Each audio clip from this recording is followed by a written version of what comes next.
ridicule et la méchanceté sont ses traits de caractère. La haine est un poison mortel dont beaucoup se nourrissent pour vivre. Il n'y a pas d'entrepreneur audacieux qui ne fabrique pas automatiquement jalousie, envie, critique, caricature, diffamation et désinformation. Bienvenue sur Radio Espace Guinée, la radio dont les autres s'inspirent.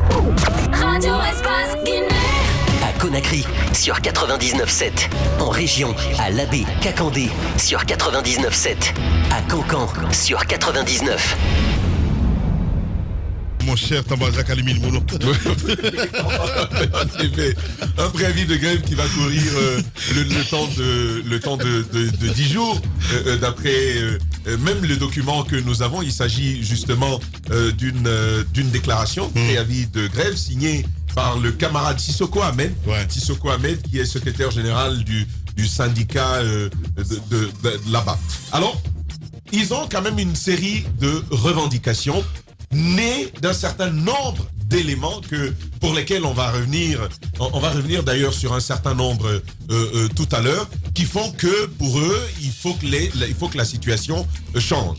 Premièrement, et au-delà des aspects considérants liés au texte réglementant la gouvernance des organisations ici en République de Guinée, moi je vais revenir plutôt sur un certain nombre d'éléments. Le premier que j'aborde ici avec vous, c'est celui du manque d'état des lieux sur la gestion de Veolia.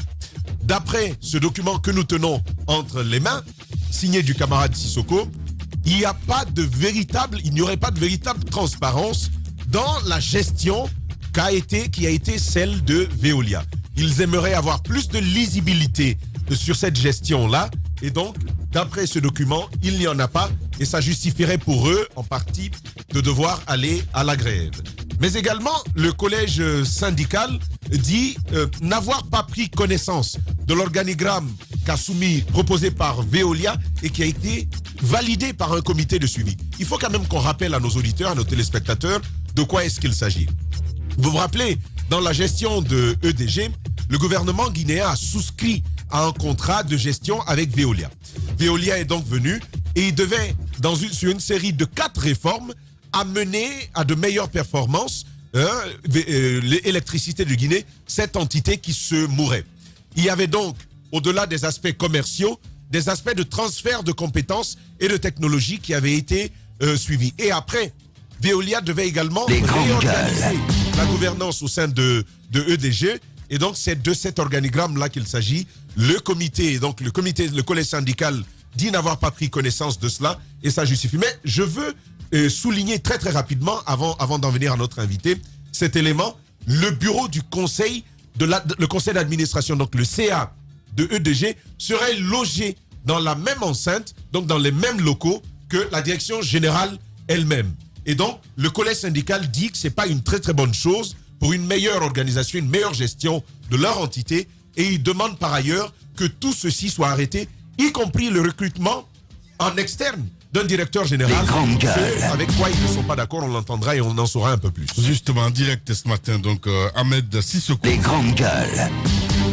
Monsieur Sissoko, on a vu votre plateforme de revendication et parlons surtout de recrutement du directeur général de EDG. Qu'est-ce que vous reprochez à la procédure? Bon, merci et bonjour. Et comme vous avez déjà commencé la lecture en haut, où nous avons dit qu'il y a la, excusez-moi, il y a la violation flagrante législative des textes législatifs et réglementaires qui régissent le fonctionnement des sociétés anonymes en République de Guinée. Je pense qu'aujourd'hui, tout le débat autour de cette République commence par le respect de la loi. Respect de la loi, ça c'est trop long. Le respect de la... Et EDG, pourquoi vous voulez aller à la grève? On a besoin de savoir très très précisément, on est pris par le temps. Pourquoi est-ce que vous êtes sur le point d'aller à la grève? Parce que comme on a commencé par ça, il n'y a pas un état des lieux. Aujourd'hui, vous avez commencé à dire il y a des coupures, il y a ceci, il y a cela. Mais l'origine de la coupure, c'est quoi? Pourquoi nous sommes dans cette situation aujourd'hui? Il n'y a pas eu de communication. Vous ne connaissez pas. c'est très facile, demain ou après-demain, accuser ces Guinéens-là d'être responsables de ces coupures-là. Alors, en quoi les coupures sont liées à ce préavis de grève? Est-ce que vous pouvez nous expliquer un peu ce à quoi sont dues ces coupures? Non, pas en quoi c'est lié. Nous avons demandé, madame, aujourd'hui, c'est une équipe locale, une équipe guinéenne qui dirige EDG après le départ de Veolia. Et l'équipe-là, aujourd'hui, est mise en place par ce conseil d'administration.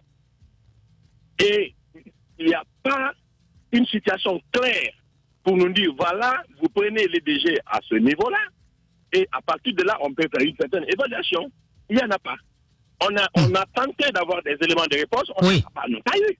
Ensuite, je crois que il y a l'évaluation que vous demandez, mais est-ce que vous êtes représenté au sein du conseil d'administration, le collège syndical? C'est pourquoi je dis que la violation, c'est pourquoi on a commencé par la violation. Le statut du conseil d'administration actuel, c'est mentionné bel et bien dedans, c'est eux qui ont mis la position du représentant du personnel. Et ça, c'est pas respecté. Et dans ce statut-là également, dans la loi, on ne peut pas être directeur et en même temps être membre du conseil d'administration. C'est-à-dire, on est arbitre et on est en même temps parti, joueur. C'est pas possible. Ceci est bien normal, monsieur Sissoko. Mais il y a également cet élément, il me semble, d'une véritable importance. On aurait besoin d'éclaircissement là-dessus. Et ce recrutement d'un directeur général en externe, est-ce que c'est une obligation de recruter à l'intérieur des effectifs de EDG? Expliquez-nous pourquoi est-ce que c'est un point inscrit dans ce préavis de grève? Voilà, tout simplement parce que la loi qui permet la création du conseil d'administration, c'est la même loi qui permet la désignation d'un directeur général après avis du conseil d'administration soumis au conseil des ministres, et le président prend son décret pour nommer. Imaginez-vous. Mais vous ne répondez pas à ma question. Qu'est-ce que cette loi dit? Est-ce que vous comprenez désignation par choisir quelqu'un au milieu de vos effectifs? Ou est-ce que vous comprenez quand même qu'il faut lancer un appel d'offres, et évaluer des dossiers et puis finalement recruter quelqu'un? Ce n'est dû nulle part. Ce n'est dû nulle part dans la loi qu'il faut lancer un appel d'offres. C'est pourquoi nous avons demandé cette instruction, parce que ça, on ne comprend pas. Ça n'a pas commencé par EDG. Quelle est la société générale et comment elle publique aujourd'hui en Guinée où on a lancé un appel d'offres à la candidature externe pour pouvoir recruter un directeur général? Je n'en connais pas. Bien. Oui, mais qu'est-ce qui interdit, s'il y a appel d'offres, que justement des cadres de EDG qui ont déjà fait leur preuve également puissent candidater? Non, qui a déjà fait leur preuve quand, monsieur? Excusez-moi. Attendez, appartenir à EDG pendant 20 ans ou 30 ans ne fait pas de vous forcément le meilleur des experts. Le problème, il est là. Pour une gestion saine quand même des entités publiques, c'est une pratique mondiale. On peut lancer des appels d'offres. Est-ce qu'il y a une loi qui interdit cela? La question, c'est est-ce que la loi l'interdit? Si la loi l'autorise, pourquoi pas à EDG? Non, la loi ne l'autorise pas comme ça. La loi ne l'autorise pas comme ça. Justement, c'est pourquoi... La loi ne l'interdit pas, moi je dis. Si la loi ne l'interdit pas, c'est que c'est autorisé. C'est cela le principe. Non, la loi l'interdit, parce que moi je ne vois pas, c'est autorisé. Quelle est la loi qui interdit alors d'enrôler un directeur général en dehors donc des effectifs d'EDG? Quelle est cette loi? Quelle est cette disposition? Non, pas cette disposition. Je vous invite à la lecture de l'article 38 et l'article 39. Lisez. Parce que moi je l'ai vu, mais nulle part je n'ai vu que le recrutement d'un directeur général est obligatoirement effectué au sein des effectifs d'EDG. EDG, c'est une entreprise publique aujourd'hui, comme plein d'autres qui sont sur le terrain. Et aujourd'hui, l'État, qui est l'actionnaire majoritaire, ou d'ailleurs plutôt l'unique d'ailleurs, a le droit de recruter qui il veut. Mais c'est peut-être un signe de transparence que de vouloir ouvrir les offres aujourd'hui. Comment est-ce que vous pouvez quand même lutter contre un tel principe?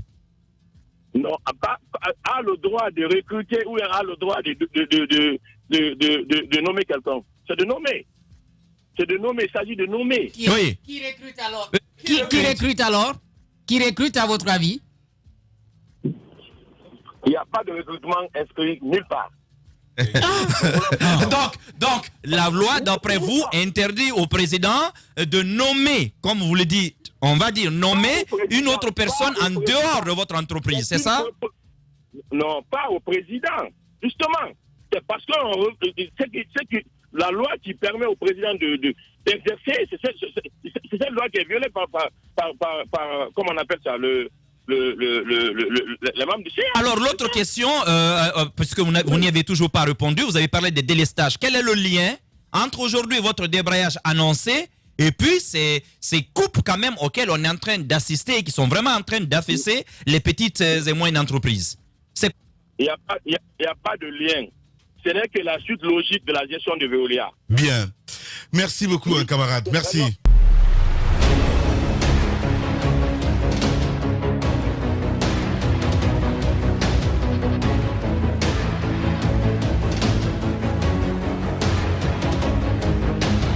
Également sur Espace TV, vous nous écoutez également du côté de Frana sur Bamboo FM. Allez, on revient évidemment à cette autre actualité. Sport informel, donc il le dit ce matin, démarrage ce jeudi 5 décembre, comme chaque année, à la même date du tournoi corporatif donc des médias guinéens, doté du trophée Mamadou Antonio Soirée. C'est déjà donc la quatrième édition cette année, une quatrième édition qui suscite donc un fort engouement, dans ce sens que 24 médias ou associations de presse de Conakry donc et de l'intérieur du pays y prennent part. Nous allons joindre dans un instant M. Talibé Barry, il est le directeur des opérations donc de Wassolon Adenti Communication. Mon cher Antoine, on a écouté le syndicaliste qui patauge. Je m'attendais plus dans cette plateforme aux conditions de travail et salariales des travailleurs de EDG. Mais je n'ai rien vu qui a trait à cela. Tu vas pas minimiser ça. Attendez, je ne minimise pas. Pas mal de non, vous ne comprenez pas. Ici. Vous ne comprenez pas ce que je veux dire. Le syndicat dans cette plateforme se mêle plus de ce qu'il ne regarde pas. Non, il y a les conditions de vie des travailleurs que je ne vois pas dans cette plateforme de revendication. Ce que je veux dire, c'est que une grève à EDG est plus grave qu'une grève du corps enseignant ou de n'importe quel corps en Guinée. Mais si EDG en grève, attendez que je parle. Le personnel d'EDG en grève signifierait... Ces gens-là sont tout le temps en grève. Non, nous, on ne voit pas le courant chez nous. Vous ne Il y a comprenez 120 mégawatts qui manquent en ce moment sur le réseau. Et ça, ils ne nous en parlent pas. Là, c'est différent. Voilà. Là, c'est différent. Allez-y, Antoine. EDG en grève signifierait que Conakry n'aurait pas de courant. Mais si Conakry n'aurait pas de courant... On n'en a pas, Antoine. Attendez, on a le courant par, le courant par intermittence. Mais EDG en grève, ce serait très grave. Bien. Ce que je veux dire... Mais Antoine. Ne m'interrompez pas. Merci, Antoine. Pas du tout, Alamine. Attendez que je finisse. Non, Antoine, ce que je veux dire, c'est que si EDG va en grève, Antoine. Cela signifierait que Conakry n'aurait pas de courant. Par conséquent, les manifestations de rue vont reprendre. Ce que je veux dire, c'est que le personnel EDG en grève signifierait qu'une crise très profonde pourrait être créée en Guinée. C'est ce que je veux dire. Bien. Parce que pour moi, il n'y a jamais eu de grève à EDG qui a pu entraîner des conséquences dommageables, comme on peut l'imaginer. Pour clore peut-être, je constate qu'il y a une situation qui est en train de créer pour empêcher la gestion d'EDG par les Guinéens dans les mois à venir. Un directeur recruté à EDG, j'imagine déjà les bâtons qu'on lui mettra dans les roues. Les Guinéens vont faire en sorte que le Guinéen qui viendra pour gérer EDG ne fasse pas bien son travail. C'est ce qui commence comme cela. Parce que je constate que Veolia n'a pas pu bien fonctionner parce que les Guinéens ne l'ont pas voulu. Bien. Les Guinéens ont empêché Veolia de bien faire son travail et j'imagine que le nouveau directeur qui viendra sera empêché dans son travail par les mêmes Guinéens qui ne veulent pas que le EDG progresse. Voilà. Antoine Kourouma. Talibé Barry, bonjour. Bonjour, les grandes gueules. Bienvenue dans notre émission Les Juges. On s'intéresse évidemment à ce tournoi, Mohamed Mara. Alors, le tournoi corporatif donc de la presse en Guinée sera lancé aujourd'hui. Dites-nous, nous sommes à la 4e édition. C'est quoi déjà les nouvelles couleurs? C'est quoi déjà les nouveautés auxquelles on va assister cette année, Talibé Barry? Voilà, parce qu'on parle de mercenaires, mon cher Talibé. Ah non, les mercenaires, on s'en occupe. Ah si. On s'en occupe. Moi, je vois les messages. La même Guirassi, entre autres, va jouer cette année. Donc, oui, Talibé, on vous écoute. Ça dit. Voilà, merci beaucoup. La question des mercenaires revient toujours en boucle à chaque édition du tournoi des médias guinéens.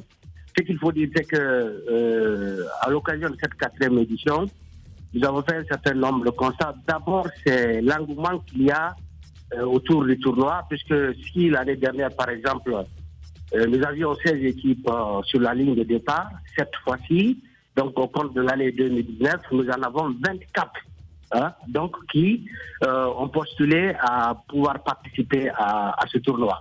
Et donc, ça veut dire que il y a davantage d'intérêt chez les médias et chez les différentes associations de presse à prendre part à ce tournoi et à lui donner l'envergure souhaitée, mais aussi à contribuer à atteindre les objectifs que nous nous fixons à travers ce tournoi, c'est-à-dire offrir aux journalistes, offrir aux hommes des médias des espaces d'expression autres que nos studios et nos salles de rédaction. Et c'est à cet effet que ce tournoi a été pensé pour permettre aux médias d'avoir des moments de fair play, de partage, mais aussi exprimer autrement la confraternité qui est l'une des lignes directrices donc, de la pratique. Alors, donc 24 équipes sont en ligne au compte de cette 4e édition. Bien, alors Talibé Bari, l'année dernière, on a assisté quand même à des matchs, à quelques matchs qui étaient plus que déséquilibrés parce qu'il y avait un grand écart entre certaines équipes. Alors cette année, d'ailleurs, c'est ce qui a amené beaucoup d'observateurs à soupçonner l'enrôlement de mercenaires au sein de ces équipes. Cette année, est-ce qu'il y a des dispositions nouvelles qui ont été prises qui vraiment pourraient mettre fin à ce phénomène ou tout au plus l'endiguer? Monsieur Barra, vous-même qui me posez cette question, vous avez, lors des éditions antérieures, contribué justement à débusquer les mercenaires qui pourraient se cacher dans des équipes qui ont pris part à des compétitions, que ce soit en 2016, 2017 et 2018.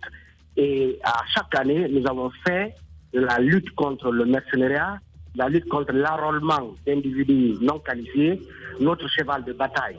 Alors, vous savez que nous avons un règlement intérieur articulé sur 36 articles qui parviennent à l'ensemble des équipes dans lequel règlement intérieur, un pan entier est consacré justement à l'interdiction totale qui est faite aux équipes d'enrôler des mercenaires.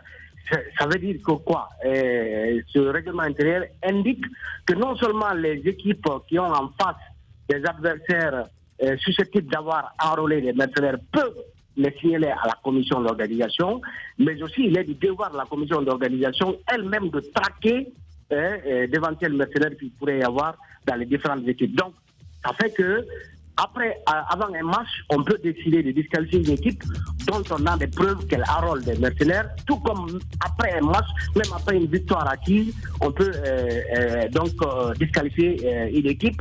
Le règlement intérieur prévoit même que les gratifications qui sont prévues pour être données aux équipes finalistes ou à l'équipe vainqueur, ces gratifications ne vont être remises que 112 heures après, c'est-à-dire 72 heures après la finale, le temps que nous puissions éventuellement recevoir des requêtes ou nous rendre compte justement de la pureté, si on peut le dire, de l'équipe qui a pris le trophée. Ça veut dire que en amont, au milieu et en aval, on fait tout pour que justement ce tournoi ne soit pas noyauté par des individus qui ne sont pas qualifiés. Merci beaucoup, Talibé Bari. Merci, on a pris par le temps malheureusement. Grand merci à vous tous, à Prince Diallo à la réalisation ici à Conakry et à la Radio Espace, à nos amis Alassane Diallo, l'homme de Nima Fatassano, Lamine Sidibé côté régie. Lundi, on va se retrouver pour un autre numéro. Sinon, d'ici là, dans un instant sur Radio Espace, c'est Arnaud Béché qui vous retrouvez pour Zik, l'Espace et la matinée, et sur Espace TV, donc la rediffusion de votre édition d'information le 20h plutôt. Prenez soin de vous. À lundi.